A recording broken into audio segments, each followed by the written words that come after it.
আসসালামু আলাইকুম আমার সুপ্রিয় শিক্ষার্থী বন্ধুরা, আশা করি তোমরা সবাই আল্লাহর অশেষ রহমতে অনেক অনেক ভালো আছো, সুস্থ আছো। আজকে আমরা একটা নতুন চ্যাপ্টার তোমাদের এসএসসি জেনারেল ম্যাথ সসীম ধারা নিয়ে আলোচনা করতে যাচ্ছি। সসীম ধারা ধারা হচ্ছে মূলত দুই প্রকার, একটা সসীম, একটা হচ্ছে অসীম। সসীমটা হচ্ছে তোমাদের জেনারেল ম্যাথের আলোচ্য বিষয়, আর অসীমটা হচ্ছে তোমাদের হায়ার ম্যাথের আলোচ্য বিষয়। তো আজকের ক্লাসে আমি শুধুমাত্র সসীম নিয়ে আলোচনা করব। অসীম দ্বারা নিয়ে আমার একটা আলোচনা থাকবে, কিন্তু সেটা এখানে না, সেটার জন্য একটা আলাদা ক্লাস থাকবে শুধুমাত্র যারা হায়ার ম্যাথ আছো শুধুমাত্র তাদের জন্য। আচ্ছা, তাহলে ধারা পড়ার আগে আমি একটা উদাহরণ দিয়ে নিই তোমাদেরকে। ধরো তোমরা সবাই তো স্কুলে যাও, হ্যাঁ, তোমরা সবাই স্কুলে যাও। স্কুল কি ক্লাস শুরু করার আগে তোমাদের অ্যাসেম্বলি হয় না, সেখানে পিটি হয় না? দেখো তো তোমরা পিটিতে কী করো? স্কুল লেভেলে দেখো 6, 7, 8, 9, 10 এই ক্লাসগুলোকে পিটির মধ্যে এমন, মানে 6-এর সারি হচ্ছে এটা, 7-এর সারি হচ্ছে এটা, প্রত্যেকটা সারিকে এইভাবে আলাদা আলাদাভাবে তোমার সাজানো হয় কিনা দেখো তো। আর স্বাভাবিকভাবেই আমরা জানি যে এইখানে শুধুমাত্র 6 থাকবে, এইখানে শুধুমাত্র 7 থাকবে, তবে ব্যতিক্রম কিছু থাকে। আমি জাস্ট বোঝানোর জন্য তোমাদেরকে বলতেছি যে পিটিতে কিন্তু একটা নির্দিষ্ট অনুসারে কিন্তু সাজানো থাকে। তো এটা আমি পিটির কথা বললাম। এবার আসো লাইব্রেরিতে তোমরা দেখবা যে শুধুমাত্র সাহিত্যের বইগুলো একদিকে, হ্যাঁ, তারপর শুধুমাত্র দেখবা তোমরা যে গল্পের বইগুলো একদিকে, তারপর তুমি দেখবা যে বিভিন্ন বিজ্ঞান চিন্তা বিষয়ক যে বইগুলো ওইগুলো আরেক দিকে, ইসলামিক বইগুলো আরেক দিকে, অর্থাৎ এক এক দিকে সজ্জিতভাবে আছে কিনা। এই যে সজ্জা, হ্যাঁ, এই যে মানে তোমার রাখার যে সজ্জা, এটাই মূলত হচ্ছে একটা অনুক্রম। তাহলে অনুক্রমটা মানে কি? অনুক্রমটা মানে হচ্ছে দেখো আমি এখানে যদি আগে লিখি, আচ্ছা, অনুক্রম লেখার আগে আমি সকল ন্যাচারাল নাম্বারের সেটটা আগে লিখি। দেখো সকল ন্যাচারাল নাম্বারের সেট আমরা কি জানি? 1, 2, 3, 4, 5, 6 এভাবে সে চলতে থাকবে। এটা হচ্ছে একটা ন্যাচারাল নাম্বারের সেট বা স্বাভাবিক সংখ্যা। এখন এখানে দেখো তো এই ন্যাচারাল নাম্বারের প্রত্যেকটা পদ তার আগের অথবা পরের পদের সাথে কিভাবে সম্পর্কযুক্ত তোমরা কি এখান থেকে বুঝতে পারতেছো? দেখো তো 3-এর থেকে 2, 3-এর আগে হচ্ছে 2, তার মানে 1 কম, 3-এর পরে হচ্ছে 4, তার মানে 1 বেশি। এবার আসো 6-এর আগে হচ্ছে 5, 1 কম, 6-এর পরে হচ্ছে 7, 1 বেশি। তার মানে প্রত্যেকটা পদ তার আগের এবং পরের পদের সাথে কিভাবে সম্পর্কযুক্ত সেটা তুমি এখান থেকে বুঝতে পারতেছো। আর যদি তুমি বুঝতে পারো তাহলে এটাকে একটা অনুক্রম বলা হবে। ঠিক আছে, এখন আমি দেখো এখানে আমি লিখি 1, এখানে আমি লিখলাম 1, হ্যাঁ, তারপর আমি লিখলাম 4, তারপর 9, 16, 25, 36 ডট এইভাবে চলতে থাকবে। আমি এটা লিখলাম। তো এখন যে আমি এই অংশটা লিখলাম, দেখো তো এটা হচ্ছে 4, এটা হচ্ছে 9, এটাও তো একটা অনুক্রম হয়। এটা যে অনুক্রম হচ্ছে এটা কিন্তু আরেক রকম ফাংশনও হয়। দেখো ফাংশনও হয়। এখানে আরেকটু বিষয় আমি বলে নেই, আমরা কিন্তু আজকে সসীম দ্বারা পড়তেছি। এখন তোমাদের আগে বুঝতে হবে সসীম মানে কি, অসীম মানে কি। সসীম মানে হচ্ছে তুমি যেটা গণনা করে শেষ করতে পারবা, অথবা যেটা সর্বশেষ একটা পদ দেওয়া থাকবে সেটা হচ্ছে সসীম। আর যেটাকে তুমি গণনা করে শেষ করতে পারবা না, অর্থাৎ শেষ পদটাই তো তোমার জানা নেই, সেটা হচ্ছে অসীম। তাহলে যেহেতু আমরা সসীম দ্বারা নিয়ে পড়তেছি, এখানে তো অবশ্যই একটা শেষ পদ থাকবে। আমরা ধরে নিলাম ওই শেষ পদটা হচ্ছে n, শেষ পদটা হচ্ছে n, এটা আমরা ধরে নিলাম। আর শেষ পদ যদি n হয়, এখন একটু খেয়াল করো তো, এখানে 1-এর সাথে 1, 2-এর সাথে 4, 3-এর সাথে 9, প্রত্যেকটার এক একটা সম্পর্ক আমরা এখান থেকে দেখতে পাচ্ছি। সম্পর্কটা হচ্ছে যে 1 থেকে 1, 2 থেকে 4, 3 থেকে 9, 4 থেকে 16, 5 থেকে 25, 6 থেকে 36। আমি এখানে দেখতে পাচ্ছি যে স্বাভাবিক সংখ্যাকে বর্গ করা হচ্ছে। বর্গ করা হলে তো আমি নিচেরটা পাই, তাহলে এটাকে আমি n স্কোয়ার লিখতে পারি না?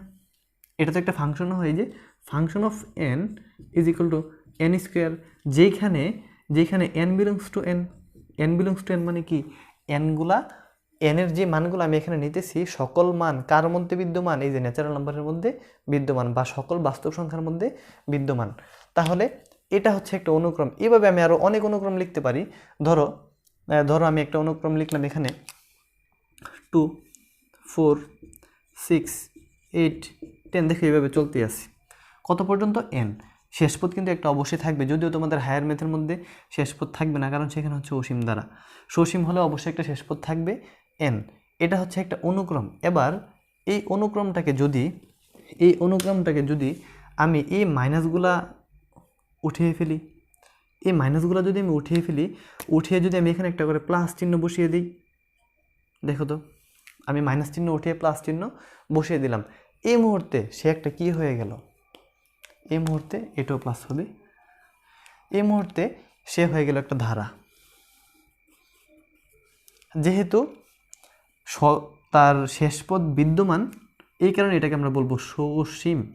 যদি শেষ পদ বিদ্যমান না থাকতো তাহলে তাকে আমরা বলতাম অসীম।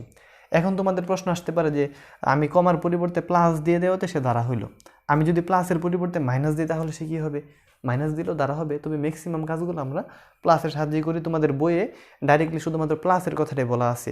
তবে মাইনাসের সাহায্যেও যদি তুমি এখানে বসাও তাও কিন্তু সে একটা অবশ্যই কী হবে, ধারা হবে। এবার এটা হচ্ছে একটা তোমার সসীম ধারা। এখন এই সসীম ধারা থেকে আমরা কি কি দেখতে পাই, দেখো তো এই সসীম ধারা থেকে আমি দেখতে পাই যে এটা হচ্ছে প্রথম পদ, দ্বিতীয়, তৃতীয় পদ, চতুর্থ পদ, পঞ্চম পদ, ডট ডট ডট, আর এটা হয় আমার কি nতম পদ। আমি একটু লিখি যে প্রথম পদ, এটা হচ্ছে দ্বিতীয় পদ, এটা হচ্ছে তোমার তৃতীয়, এটা হচ্ছে তোমার চতুর্থ, আর এটাকে লিখে যে শেষ পদ, শেষ বা nতম পদ। আমি এটা লিখলাম। এখন তোমাদের প্রথম যেই চ্যাপ্টারটা, প্রথমে তোমাদেরকে কিন্তু শুধুমাত্র সমান্তর ধারা নিয়ে আলোচনা করা আছে। তো আমি আজকে গুণোত্তর ধারায় যাচ্ছি না, আমি শুধু সমান্তর ধারার মধ্যে আমি আজকের পর্বটা শেষ করব। হ্যাঁ, তো সমান্তর ধারাটা কি? সমান্তর ধারাটা হচ্ছে, দেখো সমান্তর ধারাটা মানে কি, সমান্তর ধারা, আশা করি ধারা তোমরা বুঝে গেছো। এই যে এটা হচ্ছে ধারাটা বুঝতে পারলে এবার আসো সমান্তর ধারা। সমান্তর ধারাটা হচ্ছে, খেয়াল করো তো, আমি যদি এখানে 6 থেকে 4কে বিয়োগ করি, হ্যাঁ 6 থেকে, এই যে আমি যদি এই দুটাকে বিয়োগ করি আমার 2 আসে, আমি যদি এই দুটাকে বিয়োগ করি আমার 2 আসে। অনুরূপে আমি যদি এর পরেরটাকেও বিয়োগ করতাম, এই যে এর পরেরটাকেও বিয়োগ করতাম তাও তো 2 আসতো, এর আগেরটাকে বিয়োগ করলেও 2 আসে। আমি এখানে দেখতে পাচ্ছি যে একটা ধারার প্রত্যেকটা পদকে যদি আমি তার আগের পদের সাথে বিয়োগ করি তাহলে প্রতি ক্ষেত্রে তার বিয়োগফলটা সমান হচ্ছে। আর যদি এই বৈশিষ্ট্য এই ধারাটার মধ্যে বিদ্যমান থাকে তাহলে তাকে একটা কি দ্বারা বলা হবে, সমান্তর দ্বারা বলা হবে। অর্থাৎ সমান্তর দ্বারা হচ্ছে তোমার প্রত্যেকটা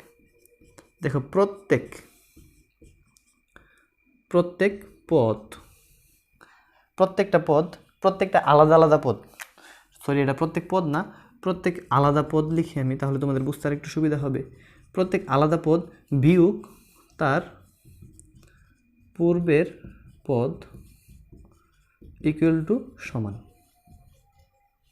এটা হচ্ছে তোমার সমান্তর ধারার একদম মানে বেসিক, যেই যদি তুমি প্রকাশ করতে চাও আর কি, তুমি সমান্তর ধারা অর্থাৎ তুমি যে কোনো একটা ধারাকে তার প্রত্যেকটা পদ, তুমি যে কোনো একটা পদে, যে আমি 8 নিলাম, 8 থেকে আমি যদি 6কে বিয়োগ করি 2 আসে, তুমি প্রত্যেকটা আলাদা আলাদা পদ থেকে যদি তার পূর্বের পদকে বিয়োগ করো আর ওই বিয়োগফলের আনসারটা যদি তোমার সমান হয় তাহলে তাকে তুমি একটা কী দ্বারা বলতে পারবা, সমান্তর দ্বারা বলতে পারবা। তাহলে এটাও তো আমার একটা সমান্তর দ্বারা হচ্ছে। এখন এই সমান্তর দ্বারার প্রথম পদ, আমরা সবসময় এই সমান্তর দ্বারার প্রথম পদকে এ দ্বারা প্রকাশ করি। প্রথম পদ হচ্ছে এ, প্রথম পদ কি হয়, এ হয়। প্রথম পদ যদি এ হয়, দেখো তো একটা থেকে একটাকে আমরা বিয়োগ করতে পারতেছি না, এই বিয়োগটাকে বলা হবে সাধারণ অন্তর। বিয়োগ করলে যদি সাধারণ অন্তর হয়, এটাকে আমরা ডি দ্বারা প্রকাশ করি, সাধারণ অন্তর। ডি বা ডিফারেন্স একই কথা, সাধারণ অন্তর হচ্ছে ডি। একটা সমান্তর দ্বারার প্রথম পদ হচ্ছে এ, সাধারণ অন্তর হচ্ছে ডি, আর এনতম পদ, হ্যাঁ সাধারণ অন্তর হচ্ছে ডি।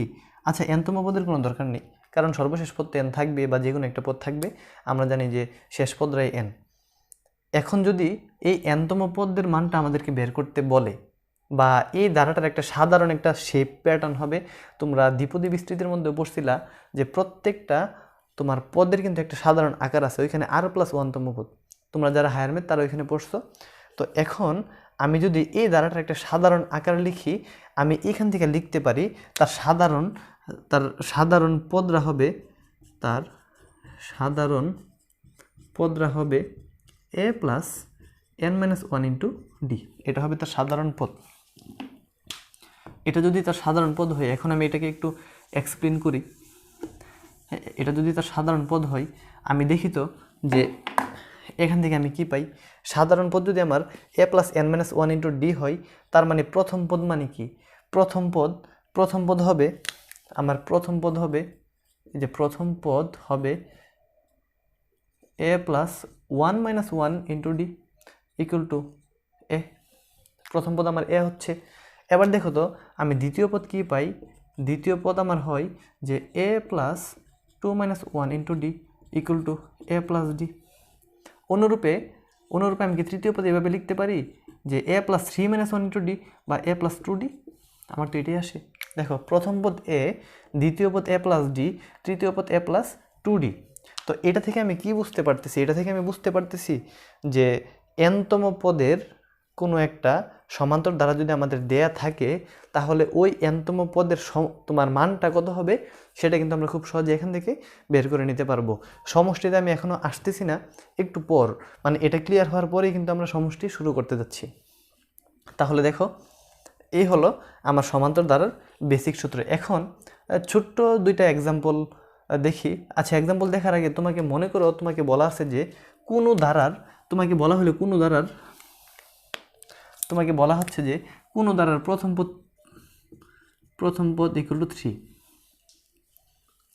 সাধারণ অন্তর, তোমাকে বলা আছে যে সাধারণ অন্তর 2, কোনো ধারার প্রথম পদ হচ্ছে 3, সাধারণ অন্তর হচ্ছে 2, তাহলে তার সাধারণ পদরা কি হবে? তার সাধারণ পদরা হবে যে a plus n minus one into D is equal two 3 plus 2 minus one is D.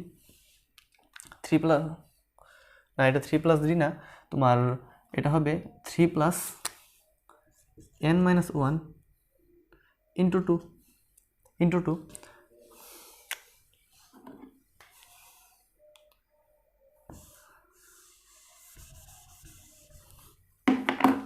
এখান থেকে লিখতে পারি যে 3 plus 2n minus 2 is equal to 1 plus 2n। এটা অর্থাৎ এই সমীকরণ অনুসারে তার ধারাটা কি হতে থাকবে? বৃদ্ধিপ্রাপ্ত হতে থাকবে। আর এটা হচ্ছে তোমার এই প্রথম পদ এবং এই সাধারণ অন্তর্বিশিষ্ট কোনো একটা সমান্তর ধারার সাধারণ পদ। আশা করি এই এক্সাম্পলটা ক্লিয়ার। তাহলে আমরা আরেকটা এক্সাম্পল দেখি।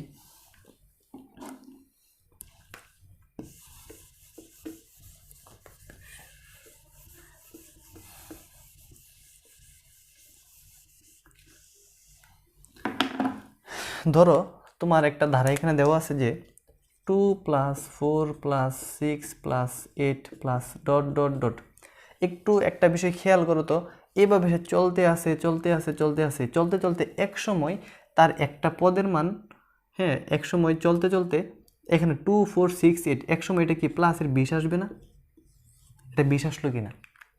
যদি 20 আসে, এটা কততম পদ? আমার প্রশ্নটা হলো, আমার তো এটা 20 আসলো, তাহলে কততম পদ?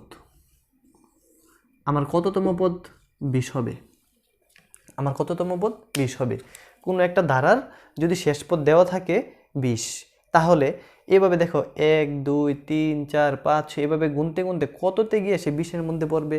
তাহলে এটা যদি আমি এখন সূত্রের সাহায্যে লিখি, আমার সাধারণ পদরা ছিল যে nতম পদ 20, nতম পদরা যদি 20 হয়, তাহলে যে 20 equal to a plus n minus one into D, এটাই তো আমার হয়। আমরা জানি এই যে সাধারণ পদ হচ্ছে a plus n minus one into D. আমি ধরে নিলাম এই nতম পদ বা সাধারণ পদরা হচ্ছে 20 এই অঙ্কের ক্ষেত্রে। তাহলে আমার a plus n minus one into D এটা এগুলো তো 20ই হচ্ছে। যেখানে আমি এর মান কত ধরতে পারি? এই যে এর মান আমি ধরতে পারি a ইকুয়াল টু 2, আর এই যে ডির মান আমি কি ধরতে পারি? দেখো তো, ডির মান হচ্ছে 4 মাইনাস 2 মানে 2। ডি তো সাধারণ অন্তর, যে কোনো রাশির আগের রাশি। আমি এখানে জাস্ট ছোট্ট একটা এক্সাম্পল দিতেছি। নেক্সটে যখন তোমাদেরকে চ্যাপ্টার ভিত্তিক কোয়েশ্চেনগুলো করানো হবে, তখন সেখানে আরও বিস্তারিত বলা হবে, এখানে জাস্ট তোমাদেরকে বোঝানোর জন্য। তাহলে এখানে বা আমি এটা বলতে পারি যে 20 equal to 2 plus n minus one into 2, বা 20 equal to 2 plus 2n minus 2। 2 + 2n - 2, এই যে 2 2 কাটা, তাহলে সুতরাং n = 10। সুতরাং n = আমার 10 আসতেছে। এখন আমি একটু প্র্যাকটিক্যালি এটাকে ব্যঙ্গে দেখি যে 10টা পদের পরে 20 হয় কিনা। দেখো আমি এটাকে নিচে আবার লিখি, দেখো 2 + 4 6 8 10 12 14 16 18 20। আমার কোয়েশ্চেনটা ছিল যে কোন পদরা হবে 20। আমি ক্যালকুলেশন করে বের করতে পারলাম যে আমার 10 নম্বর পদরা হবে 20। এখন দেখি তো আমার কত নম্বর পদরা 20 হচ্ছে। 1 2 3 4 5 6 7 8 9 10। এই যে দেখো আমি যদি পদ সংখ্যা হিসাব করি তাহলে সে 10ম পদ, 10তম পদ, 10তম পদরা আমার 20 হচ্ছে। এই যে আমার আনসার তো 10ই আসলো। তো এটা একটু ছোট্ট উদাহরণ আমি তোমাদেরকে দেখাইলাম, তার কারণটা হচ্ছে তোমাদের কিন্তু এত সহজ থাকবে না। তোমাদের এখানে কততম 20 বলা আছে, যদি এখানে 20-এর পরিবর্তে যদি 200 বলা থাকতো, যদি 200 বলা থাকে তাহলে তো তোমাদের আরও হিউজ পরিমাণ 200টা টার্ম কি এখানে লেখা সম্ভব না। যদি তোমাদের 700 থাকে 800 থাকে তাহলে তো আরও বড় হয়ে গেল। তো আমি জাস্ট তোমাদেরকে এটাই দেখালাম যে এই সূত্র দ্বারা যদি তুমি কোনো অজানা রাশি, অজানা একটা সংখ্যার পদ কত সেটা বের করতে চাও তাহলে খুব সহজে এইভাবে বের করতে পারো। আচ্ছা, এখন আমাদেরকে বলা ছিল যে কততম পদ 20। এবার আমি যদি এই কোয়েশ্চেনটা থেকে একটু ঘুরাইয়া কোয়েশ্চেন করি যে এই ধারাটার অষ্টম পদ কত, অষ্টম পদ কত দেখো তো।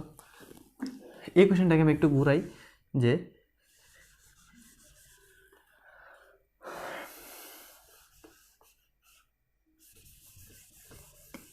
দেখো আমি এখানে একটু ঘুরাইয়া দিলাম যে প্লাস ডট ডট অষ্টম পদ কত, অষ্টম পদ কত। আমরা এখানে একটু দেখি তো 1 2 3 4 5 6 7 8। এই যে আমরা এখানে দেখতেছি তার অষ্টম পদ কত, এই যে অষ্টম পদ আমরা এখানে দেখতেছি তার অষ্টম পদ হচ্ছে 16। এখন আমরা ক্যালকুলেশন করে দেখব এখান থেকেও তার আনসারটা 16 আসে কিনা।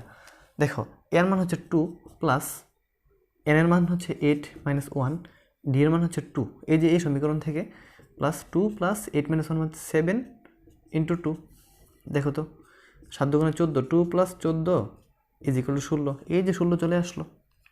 আমি এই দুইটা ছোট্ট উদাহরণ দেখানোর তোমাদের উদ্দেশ্য হলো জাস্ট এটা প্রমাণ করা যে আমরা এই সূত্রের সাহায্যে করলে যা হবে, আমরা যদি একদম সম্পূর্ণটা লিখে করি তাই হবে। তবে আমাদের টার্মগুলো একটু বড় থাকবে পরীক্ষাতে, বা অন্য বড় টার্মগুলো করতে গেলে বা যেভাবে আমরা করি না কেন করতে গেলে কিন্তু আমরা এইভাবে সব কিছু লিখে করার সময় পাবো না। এই কারণে মূলত আমরা এই সাধারণ পদগুলোকে ব্যবহার করে ফেলি, এই সাধারণ পদের সূত্র। আর এটা কিন্তু খুবই খুবই খুবই ইম্পর্টেন্ট। হ্যাঁ, তোমরা যদি মনে করো যে এসএসসি লেভেলে এটা শেষ, তা কিন্তু নয়। তোমরা যত উপরের লেভেলে যেতে থাকবা তোমরা দেখবা এই সাধারণ পদের কাজ কিন্তু টুকটাক থাকবে। তাছাড়া তোমরা যখন বিভিন্ন কম্পিটিটিভ এক্সামে যাবা তখনও দেখবা তোমাকে যে কোনো একটা রাশি দিয়ে কিন্তু তোমাকে সাধারণ পদ বের করতে বলবে। আচ্ছা, এই গেল আমাদের সাধারণ পদ। সাধারণ পদ তো আমি সমান্তর দ্বারার, তারপর হচ্ছে এই যে দেখো এই পদগুলো আমি সবগুলো লিখলাম। লেখার পর এখন এখান থেকে আমার সমষ্টি বের করতে হবে। তো সমষ্টি বের করার আগে সমষ্টি বের করার সূত্রটা তোমাদের একটু বুঝতে হবে, সেটা আমি পরবর্তী ক্লাসে দেখাবো, আজকে না। হ্যাঁ, তাহলে পরবর্তী ক্লাসে তোমাদের সাথে দেখা হচ্ছে। আজকের ক্লাস এতটুকুই।